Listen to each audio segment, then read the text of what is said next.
All right, we are back with another one of these little react vlogs after a frankly exhausting 7-6 Blue Jays victory over the Padres.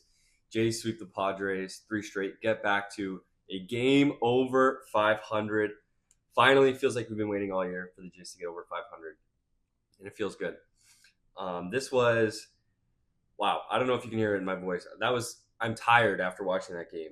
That put all of us through every emotion in the book, from pure joy watching the bullpen and the lineup clicking early in the game to devastation and dismay after watching Jeff Hoffman blow another game. And we're going to touch on it all later. And obviously, pure elation in the walk off in the 11th. The game after Hoffman blew it, the Jays really had no business winning, and they won it again in sweeping fashion, and it was an exciting win, and I'm excited to break it all down with you. So here we go. The Jays put out the punt lineup today. They won two straight against the Padres, 14-0 last night, and it seemed like they were happy with that based on the lineup they put out.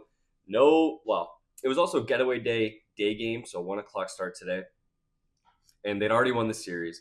So I understand getting George Springer off his feet. Anthony Santander, who is banged up, had the left hip inflammation, so it makes sense to give him a day off. And then Kirky, day game after a night game, your catcher, got to get him off his feet. So I get it. Still not the ideal lineup, but they still had Kolek on the ropes. They had him on the ropes all day. They scored 2 runs in back-to-back innings in the third and fourth, but they never quite delivered the knockout blow, and that does come around to bite them later, especially in the ninth inning when Hoffman blows the save. So we would have loved to see the Jays really get to Kolek and kind of bury him when they had their foot on his throat a little bit there early-ish in the game. And they never quite did, and they allowed the Padres to stick around, and it could have burned them. It could have burned them really bad. And I'm glad it didn't, and it's not a big talking point, but it's something that I did notice. And the offense did come through in the end, so all's well that ends well, right? The other thing that was shaky today, Bowden Francis again.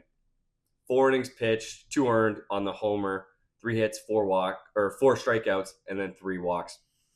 Too many walks again. He gets barreled, man.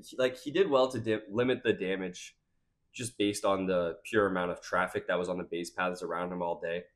Gave up, obviously, the homer to Sheets, which put the Jays down early, and I was impressed with the way the Jays battled back, and they answered and ended up taking the lead, and eventually, after some theatrics, winning the game. But honestly, I thought it was smart to get him out after 4 innings. People don't like seeing their starter not get through 5 or 6. Bowden, I think, was at the end of his leash. Third time through, his numbers are pretty, really, really ugly. They're pretty ugly the first 2 times through. I think he's given up more homers than anybody in baseball at this point in the season. But honestly, yeah, he got through 4 without too much damage. It was smart to get him out, and especially with the well-rested bullpen, which we're not going to be able to say tomorrow. But well-rested bullpen, I really liked the fact that they were like, you know what? Let's use the entire bullpen. Let's empty the covers today. And it worked. It worked until the very end. But I do want to touch on the bullpen because before Hoffman came into the game for the ninth, they covered 5 through 8. So, yeah, they got 12 huge outs, 4 innings pitched, 2 hits, no runs before Hoffman coming in. It was Yariel Rodriguez, who was really good again. I wrote about him yesterday, actually. I think it came out this morning. And he's really good. He has entered my circle of trust. I trust him in big spots. The command is still spotty, but, man, he is hard to square up, I think. He struck out Luis Arias's 4th strikeout of the year. And yeah, I love seeing him in that spot. People are going to say, it was only the 5th inning. And 5th and 6th, he pitched an inning and a third, right? So not that high leverage at that point in the game. But no, the Jays had just taken the lead, and it's important to hold the lead and kind of bury the Padres a little bit there. And it was against a good spot in the order for the Padres. So yeah, I really like the way Schneider used him today. Flew Hardy, really good again. Chad Green, And this is the other thing, used later in the game than Rodriguez. And I love the way John Schneider managed this because you used him against the bottom of the Padres order, used him with already one out in the inning. He came in mid-inning for Fluharty. So I love to see it. He gave up one hit, got you 2 outs. So loved it. And then they saved the top of the lineup for Jimmy Garcia in the 8th, and Jimmy got through it and was really good. We have to do it. We got to talk about Hoffman. Like, 1 innings pitched, 2 earned runs, obviously, on the second Gavin Sheets 2-run homer of the day. Walked a guy before the homer. Like, he struck out 2.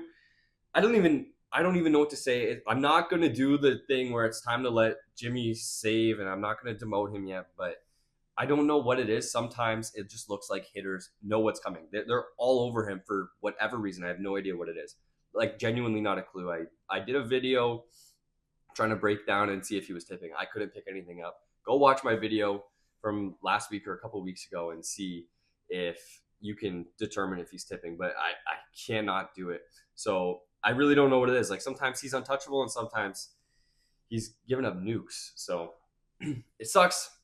It does suck that it took extra, but I think in a game that the Jays win 7-6 in 11 innings, we're not going to spend too much time on it. I do want to highlight some guys in the lineup. Tyler Heineman. Man, he is hitting what?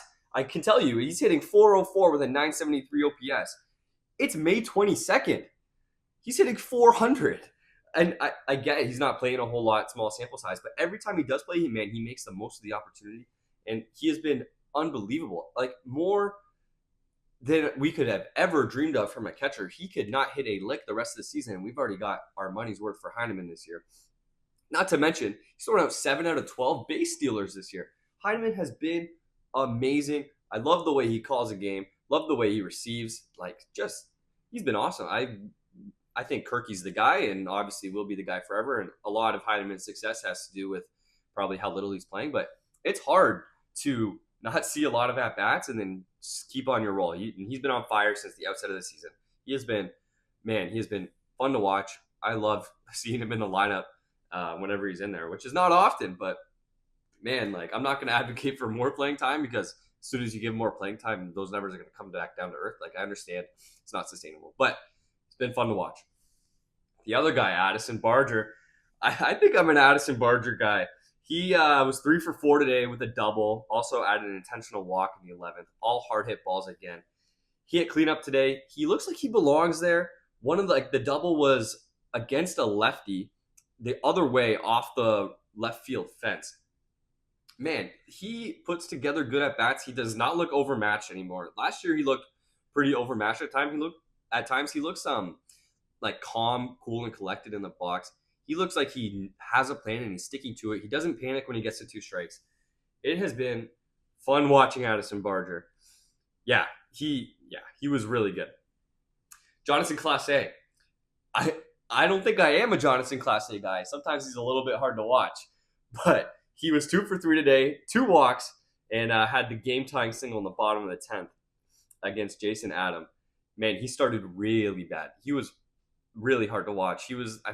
I'm not sure if he was the Alan Roden replacement, but that's Alan Roden's roster spot, and he started just as bad as Roden was, if not worse. But I've really liked what I've been seeing from him recently. He's been good.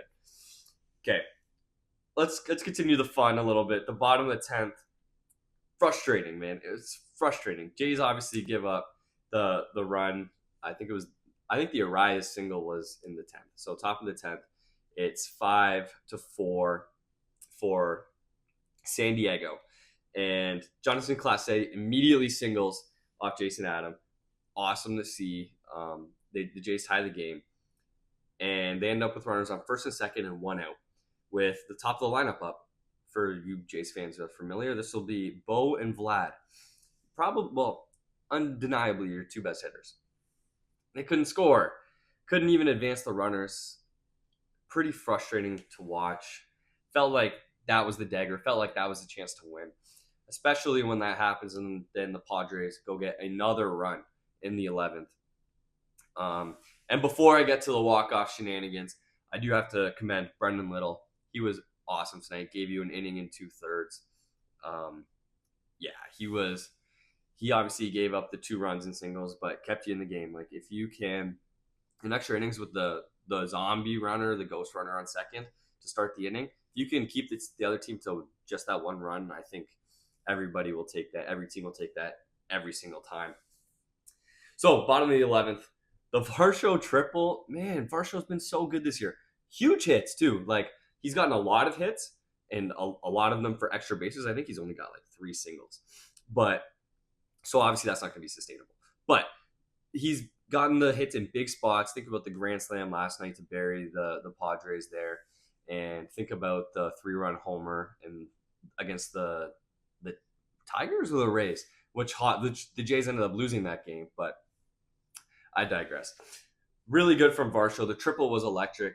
Obviously, to have a guy on third base and nobody out, you love to see it, right? And then, yeah, Nathan Lucas with the walk-off single after the Ernie Clement flyout. So first and third, 1 out, and a 3-2 count. Jays are at a real chance of like needing a hit to score the final run and win the game, or else they'll go to a 12th. And I don't know who was going to pitch that because the Jays use literally everybody.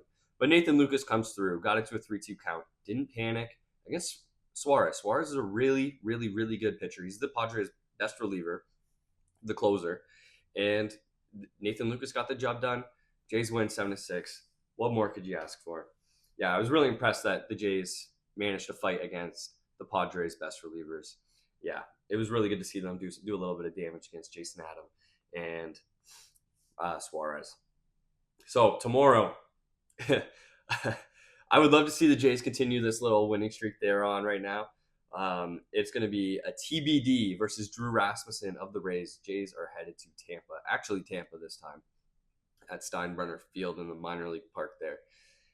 Jays, Eric Lauer is going to pick up the bulk innings tomorrow. Jays threw literally everybody in their pen except for Jose Urena, who threw 2 innings yesterday. So there's going to be a lot of dudes. Little gave you extended. Yariel gave you extended today. Hoffman blew a save. So you're going to need to ask. Yeah, you used everybody. So the bullpen situation is a little bit of a mess. I think they're probably going to have to end up calling somebody up from Buffalo to get the job done. But that's a problem for tomorrow. Tonight, you can enjoy your evening with a smile on the face because the Blue Jays swept the Padres. They win this one 7-6 in 11 innings. Wow, what a game.